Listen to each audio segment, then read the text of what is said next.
We begin now, Tanya, for today's class,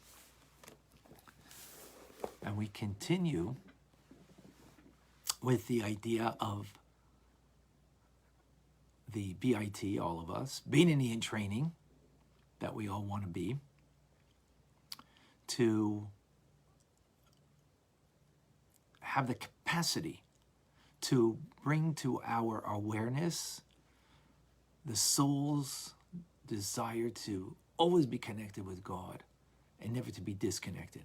So we just spoke about the disconnect.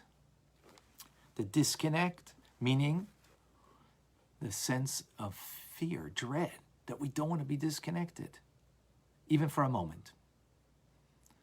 And that's what fear is. Fear is the fear of disconnect, not the fear of punishment, but the fear of disconnect. Now we speak about the positive, the love to be connected. The Alter Rebbe continues. In the category of doing good, we can also bring out our hidden love, the Ava Mesuteres of our soul, and to strengthen our determination that we have in our heart, not to die for God, but to live. So, what is the nature, the negative nature I have within me? It's to weigh me down, make me feel, what I do is not so important. Therefore, become lazy, which is the element of earth within us in the animal soul, right? That we shouldn't be energetic. That we shouldn't be energetic and put ourselves out in an extra measure in the service of God. Because really, when doing good, it's about the extra effort that we put in the doing of the good. What does that mean? So we're doing good right now. We're learning Torah. We're learning Tanya. We're learning Torah. We have to labor in it. What does that mean? Deep concentration. Focus. So what does it mean to access the hidden love that we have for God? It doesn't mean doing good just naturally on autopilot, but it means, again, being aware of the divine soul's desire to truly attach itself to God. So that means when we're studying right now, for example, we're going to do it with real focus, real concentration, right? Nothing else exists in the moment of learning Torah. Now, I know that maybe someone's got a little child on their lap because they've got to take care of the child. That's amazing. That you take care of another child, that you have a responsibility, and you're still trying to focus in on learning. However, if our focus is the news that's going on, right? So I'm not really focused on my Torah learning right now because I see the newspaper in front of me, or I don't know if anybody has that anymore, but, But I see some other messaging coming through, and so I focus in on that and a little bit on this, a little bit there, all over the place. That's not the divine soul. The divine soul wants to be totally connected in this moment through the learning of Torah. Likewise, the mouth is constantly engaged, never ceasing in saying words of Torah, right? As our sages say, we submit ourselves to learning Torah like the ox is submitted to a yoke. In other words, it feels something upon it. If we don't feel that there's something on me that is driving me, and it's just my carefree being, that carefree being, we're not righteous. It's not an expression of the divine soul then. It's an expression of the animal soul, just living on autopilot, so to speak, right? So when we're learning, there's that, how do I say, real, you're engaged. in it. You're there. Totally. Not always easy. It's easier for me because I'm teaching. But that being said, it still is a challenge. And when it comes to prayer, there I really have my challenge. To devout prayer, right? To be really focused in every... There, it's much harder. For me, at least. When you're learning, there's some, there's an intelligence that you are following, so it makes it easier to follow the teachings. But prayer is, well, we can pray on autopilot, and we can pray because of the love of the divine soul that we have in us, and that means there's an exertion. There's a real engagement. So too, the Alter Rebbe says, when it comes to monetary matters, like giving tzedakah, charity, right? There's a labor involved in there. What's the labor? Because there's a struggle. The evil inclination either doesn't want you to give, or give as much as you're comfortable. This is much as I am comfortable. More than that, so did you give? Yes, obviously. But we're not talking here about reward, right? If you're learning right now Torah and you're not really engaged, do you have the merit of learning Torah? Yeah, absolutely. Absolutely. No question. But you didn't access your divine soul in it. You didn't go, there wasn't the toil in it. So then it's, that's what we're talking about. Accessing our divine soul. As opposed to just feeling good about myself that, oh, look, I did today's Tanya. Or whatever else, learning.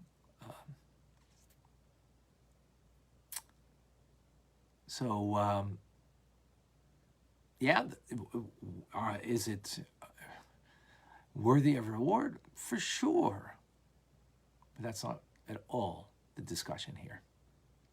Discussion is that we have the capability of engaging with our divine soul's awareness of its desire and its love to be attached to God.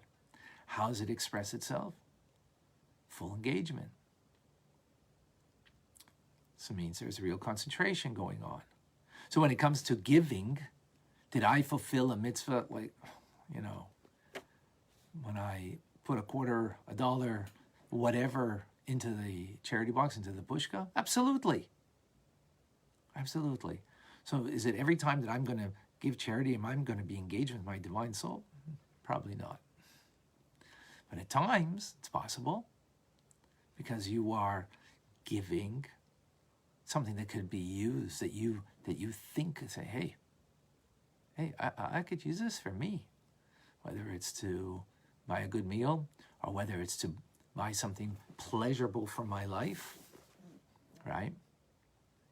Oh, now I'm going to have to get a smaller screen in my house because I gave so much charity, rather than a larger screen so I could watch da-da-da-da. And you still gave that amount? That was a large amount? Divine soul was engaged, right? See, Alter Rebbe says, how can we accomplish that? How do we, get over ourselves, the animal soul's inclination that wants to, care for itself? So Alter Rebbe says, because we have to consider deeply, right, this point that we've mentioned before, and again, that to conquer my nature, right, to conquer my nature, and that's what we're talking about here. We're not talking about doing good. We're talking about conquering our nature to do a greater good, right? It takes an effort. And it's painstaking. There's some kind of pain involved, right? To focus right now. It's like, What do you mean? I could have some pleasure on, and I could just sit back and listen. Or I could sit forward and engage.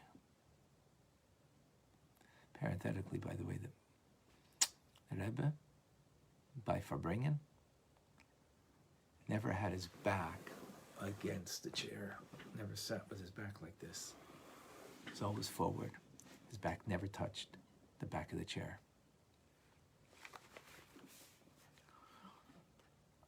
I think it was out of respect for the people that he was speaking to, Chassidim. But it's about full engagement, ultimately, in that respect. So if we consider deeply, that was all parenthetical. If we consider deeply what? That to conquer my nature to do good, study Torah, pray, give tzedakah, and whatever other mitzvah, is a lot less suffering than my soul would suffer death in order not to be coerced to accept another faith. And that I would do lovingly. Give up my life that I should not be disconnected by the sword. I take the sword instead of accepting Yeshu, for example, or any other faith. Lovingly. Why? Because I can't be separated from God for a moment. We'd be ready to sacrifice our lives. If that's the case, then certainly I should be able to accept lovingly, willingly, this comparatively small little thing of exerting myself to learn Torah, to pray, to give more in tzedakah. Furthermore, the Alter Rebbe says, that's a profound, amazing idea.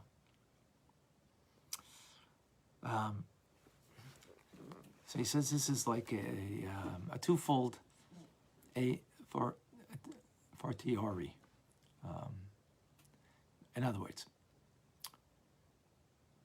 by doing a mitzvah, it binds me to God, as opposed to refraining from idolatry, right? Which is separating me from God. So, of course, the argument is, always for the bond rather than the disconnect, right? So I should do it, therefore, willingly and lovingly. And secondly, the bond affected by a mitzvah is an eternal bond. So how much more so, as opposed to if I, God forbid, accepted idolatry, to disconnect, but it's not an eternal disconnect. No such thing as burning in hell forever. All right. So yeah, there's a disconnect. But this is what we gain. So fulfilling God's will, the divine will is revealed. No obscurity on the divine will. I'm not separated. I'm bound up in one with God. Not as a separate entity, but one with God. And this is what the divine soul wants at all times. And that union is an eternal connection. Eternal, because it's the Torah and mitzvahs is one with God. We do Torah mitzvahs, we're one with God. And in that act, as we will continue on this thought in the next class, as we end over here.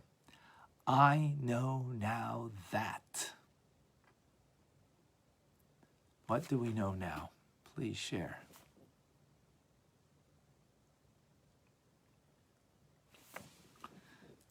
Who could share with me?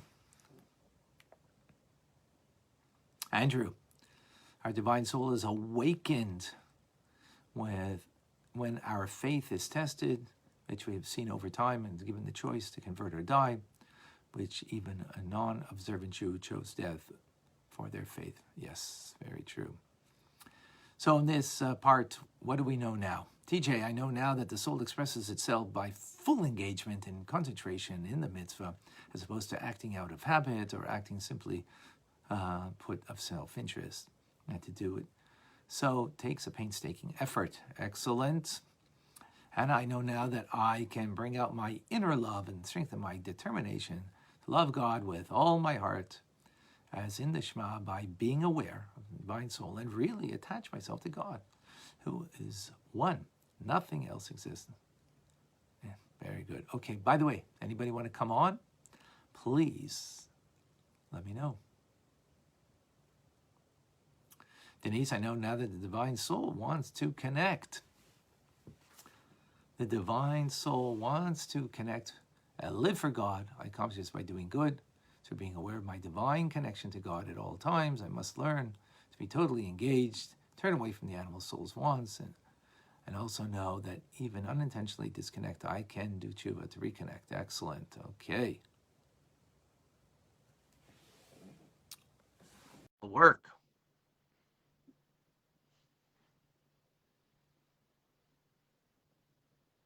David, I know now that I don't want any separation from Hashem for even a moment, and so I need to put an effort and thought into all I do to serve Hashem with full engagement. Excellent.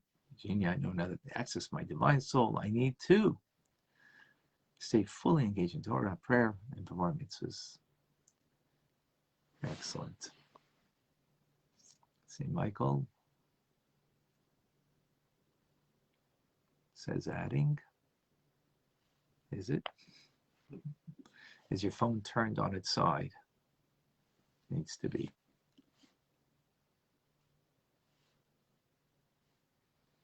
Doesn't look like it's happening.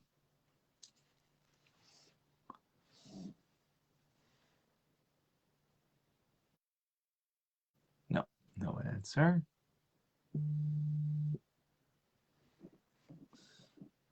David. Let's see if this will work.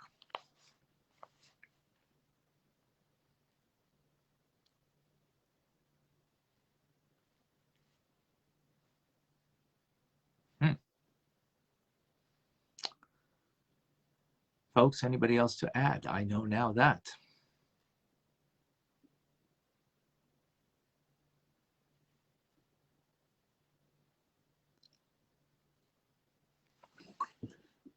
Ask, I know now that ourself are connected to God and always trying to reconnect.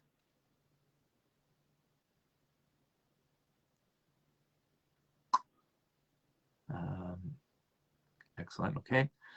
Michael, okay, so you have to go into settings, and settings you need to, oh, okay. You have to go into settings and make sure that you have video and audio for Facebook on. So in settings, you need to go to Facebook to make sure that audio and video are on. And then when you press that green button you have to have your phone horizontal.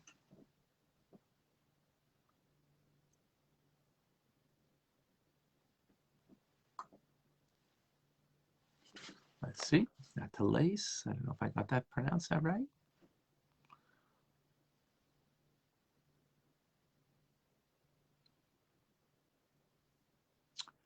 We are making an effort to have people join at the end of the class.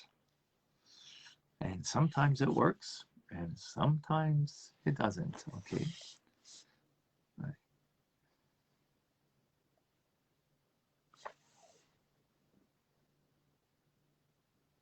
No, doesn't look like it's working. Natalace.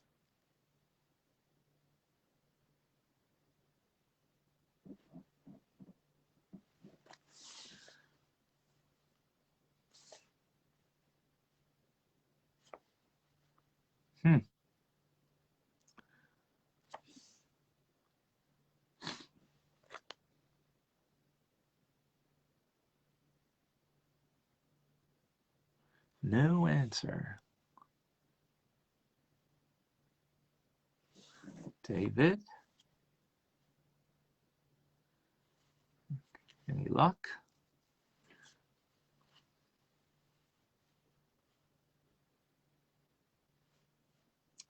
Michael, you said you checked and video and audio are on. Trying David, see if it'll work.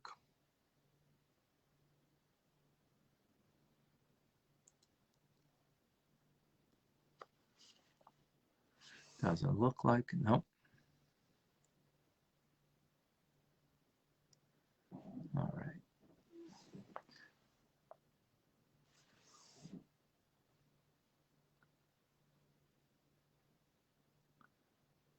Okay, let us.